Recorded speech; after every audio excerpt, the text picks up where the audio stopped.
ଥରେ ଜଣେ ବ୍ରାହ୍ମଣ ତୀର୍ଥ କରିବା ପାଇଁ ବାହାରିଲେ। ଯିବା ବାଟରେ ଏକ ବଡ଼ ଜଙ୍ଗଲ ଅତିକ୍ରମ କରିବାକୁ ପଡ଼ିଲା। ସେ ଜଙ୍ଗଲରେ କିଛି ବାଟ ଯିବା ପରେ ଦେଖିଲେ ଗୋଟିଏ ବାଘ ଘାସ ଖାଉଛି। ବାଘଟି ଘାସ ଖାଉଥିବାର ଦେଖି ବ୍ରାହ୍ମଣଙ୍କୁ ଆଶ୍ଚର୍ଯ୍ୟ ଲାଗିଲା ଯେ ସବୁବେଳେ ଜୀବଜନ୍ତୁ ମାରି ଖାଇବା କଥା, ସେ ପୁଣି ଘାସ ଖାଉଛି। ପୁଣି ବାଘ ହାତରେ ଏକ ସୁବର୍ଣ୍ଣ କଙ୍କଣ ଧରିଛି। କଙ୍କଣଟିରେ ସୂର୍ଯ୍ୟ କିରଣ ପଡ଼ୁଥିବାରୁ ବେଶ୍ ଚକମକ ଦେଖାଯାଉଛି। ବାଘ ହାତରେ ସୁବର୍ଣ୍ଣ କଙ୍କଣ ଦେଖି ବ୍ରାହ୍ମଣଙ୍କ ମନରେ ଲୋଭଜାତ ହେବା ସ୍ୱାଭାବିକ କଥା।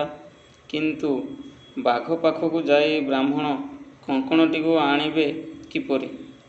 ବ୍ରାହ୍ମଣ ମନେ ମନେ ଏହି କଥା ଚିନ୍ତା କରୁଥାନ୍ତି। କିଛି ସମୟ ପରେ ବାଘଟି ବ୍ରାହ୍ମଣଙ୍କୁ କହିଲା, ହଇରେ ବ୍ରାହ୍ମଣ, ମୁଁ ଏଠାରେ ଘାସ ଖାଉଥିବାର ଦେଖି ତୁ ଆଶ୍ଚର୍ଯ୍ୟ ହୋଇଯାଉଥିବୁ। ତାପରେ ମୋ ହାତରେ ସୁବର୍ଣ୍ଣ କଙ୍କଣ ଦେଖି ଆହୁରି ଆଶ୍ଚର୍ଯ୍ୟ ଲାଗୁଥିବ। ମୁଁ ତୋତେ ଏହି କଙ୍କଣଟି ଦେବାକୁ ଚାହୁଁଛି। ମୋ ପାଖରେ ଏହି ଜିନିଷଟି ରହି କ'ଣ ଲାଭ? ବରଂ ଜଣେ ମନୁଷ୍ୟକୁ ଏହା ଦାନ କଲେ ଜିନିଷଟି ତା'ର କାମରେ ଆସିବ। ତୁ ମୋ ଠାରୁ ଏହା ଗ୍ରହଣ କର। ମୋତେ ଏକ ହିଂସ୍ରଜନ୍ତୁ ବୋଲି ଭାବି ତୁ ବୋଧହୁଏ ଭୟ କରିଥାଉ ପାରୁ। ମୁଁ ମୋର ଯୁବକ ଅବସ୍ଥାରେ ବହୁ ବନ୍ୟଜନ୍ତୁ ମନୁଷ୍ୟମାନଙ୍କୁ ମାରି ଖାଇଛି। ସେହି ପାପ ପାଇଁ ମୁଁ ମୋର ପ୍ରାଣପ୍ରିୟା ପତ୍ନୀ ଏବଂ ପୁତ୍ରକୁ ହରାଇଥିଲି। ଥରେ ଜଣେ ସାଧୁଙ୍କ ସହିତ ମୋର ପରିଚୟ ହେଲା। ସାଧୁ ଜଣଙ୍କ ମୋତେ ଶିକାର କରିବାକୁ ବାରଣ କଲେ। ସାଧୁ ମହାତ୍ମାଙ୍କ ଉପଦେଶ ମାନି ମୁଁ ନିରାମିଷାଶୀ ପାଲଟି ଯାଇଛି। ପ୍ରତିଦିନ ମୁଁ ଏହି ନଦୀରେ ଗାଧୋଇ ସାରି ନଦୀ କୂଳରେ ଥିବା ଘାସକୁ ଖାଏ। ବୋଧହୁଏ ସେଇଥିପାଇଁ ମୋର ଦାନ୍ତ ଏବଂ ପଞ୍ଝାଗୁଡ଼ିକ ନଷ୍ଟ ହୋଇଗଲାଣି। ମୋ କଥା ଶୁଣି ସାରିବା ପରେ ତୁ ତଥାପି ମୋତେ ବିଶ୍ୱାସ କରିପାରୁନୁ? ଦୟାକରି ମୋତେ ତୁ ବିଶ୍ୱାସ କର।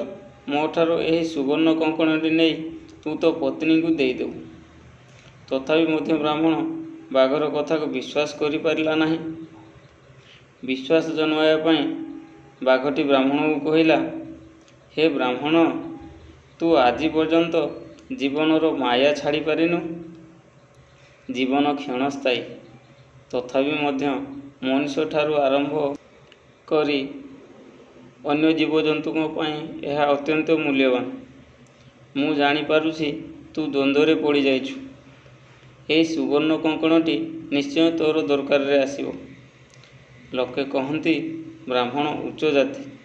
ସେମାନଙ୍କୁ ଦାନ ଦେଲେ ଭଗବାନ ସନ୍ତୁଷ୍ଟ ହୁଅନ୍ତି।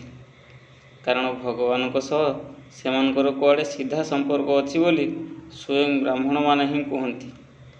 ସାଧାରଣ ଲୋକଙ୍କୁ ଦେବା ଅପେକ୍ଷା ତୋତେ ଦେଲେ ଭଗବାନ ଅଧିକ ଖୁସି ହେବେ। କଙ୍କଣ ମୁଁ ତୋତେ ଦେଇ ପୁଣ୍ୟ ଅର୍ଜିବାକୁ ଚାହୁଁଛି। ତୁ ଯଦି ଏହାକୁ ମୋ ଠାରୁ ଗ୍ରହଣ କରିବୁ, ତାହେଲେ ମୁଁ ଏହାକୁ ଅନ୍ୟ କାହାକୁ ଦାନ କରିଦେବି। ବାଘର କଥା ଶୁଣି ବ୍ରାହ୍ମଣ ସଙ୍ଗେ ସଙ୍ଗେ କହିଲା, ଦେଖ, ତୁମେ ଏହାକୁ ଅନ୍ୟ କାହାକୁ ଦାନ କରିବା ଦରକାର ନାହିଁ। ତୁମର କଥାବାର୍ତ୍ତା ଶୁଣିବା ପରେ ମୋର ତୁମ ପ୍ରତି ଅବିଶ୍ୱାସ ଥିଲେ ମଧ୍ୟ କିଛି କିଛି ବିଶ୍ୱାସ ଜାତ ହେଉଛି। ଏହାପରେ ବାଘ କହିଲା, ହଇରେ ବ୍ରାହ୍ମଣ, ପ୍ରଥମେ ତୁ ନଦୀରେ ସ୍ନାନ ସାରି ଆସିବା ପରେ ମୁଁ ତୋତେ ଏହାକୁ ଦାନ କରିବି। ବ୍ରାହ୍ମଣ ତା ମନ ଭିତରେ ବାଘକୁ ଅବିଶ୍ୱାସ କରୁଥାଏ। ସେ ଚିନ୍ତା କଲା, ବୁଢ଼ା ବାଘଟି ତ ତାହାର କିଛି କ୍ଷତି କରିପାରିବନି। ନଦୀରେ ବୁଡ଼ଟାଏ ମାରି ସାରିବା ପରେ ଦେଖିବା ସେ କ'ଣ କହୁଛି। ଏହା ଭାବି ସେ ସଙ୍ଗେ ସଙ୍ଗେ ନଦୀକୁ ଗାଧୋଇବା ପାଇଁ ଚାଲିଲା। ଧୀରେ ଧୀରେ ନଦୀରେ ପ୍ରବେଶ କଲା। ମାତ୍ର ଏ କ'ଣ, ନଦୀଟିରୁ ବୁଡ଼ ମାରି ଉଠିବା ପରେ ଦେହ ସାରା ପଙ୍କ, କାଦୁଅ ବୋଳି ହୋଇଯାଇଛି। ଦେହ ଏତେ ଭାରୀ ହୋଇଯାଇଛି ଯେ ଗୋଡ଼ ଉଠାଇ ଚାଲିବା ମଧ୍ୟ କଷ୍ଟକର ହୋଇପଡ଼ୁଛି। ବାଘଟି ଏହି ସୁଯୋଗ ଅପେକ୍ଷାରେ ଥାଏ। ସେ ଯେମିତି ବ୍ରାହ୍ମଣର ଏପରି ଅବସ୍ଥା ଦେଖିଲା, ସଙ୍ଗେ ସଙ୍ଗେ ତା ଉପରକୁ ଝାମ୍ପ ମାରି ନଖ ଓ ଦାନ୍ତ ନଥାଇ ମଧ୍ୟ ତାକୁ ଖଣ୍ଡିଆ ଖାବରା କରି ମାରିଦେଲା। ତେଣୁ କଥାରେ କୁହାଯାଇଛି, ବିଦ୍ୱାନ ପୁତ୍ର, ଶୃଙ୍ଖଳିତ ପତ୍ନୀ, ପ୍ରଜାମାନଙ୍କୁ ସୁଶାସନ ପ୍ରଦାନ କରୁଥିବା ରାଜା, କଥା କହିବା ପୂର୍ବରୁ ଚିନ୍ତା କରୁଥିବା ବ୍ୟକ୍ତି, ହଜମ ହେଉଥିବା ଖାଦ୍ୟ, ଏବଂ ଯେକୌଣସି କାର୍ଯ୍ୟ କରିବା ପୂର୍ବରୁ ଶତବାର ଚିନ୍ତା କରୁଥିବା ବ୍ୟକ୍ତି କଦାପି ବିପଦର ସମ୍ମୁଖୀନ ହୁଅନ୍ତି ନାହିଁ।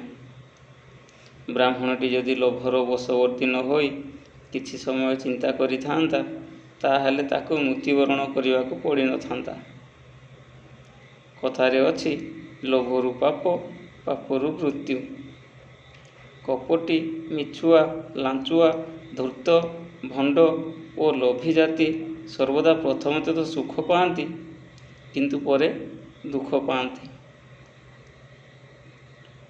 ଧନ୍ୟବାଦ।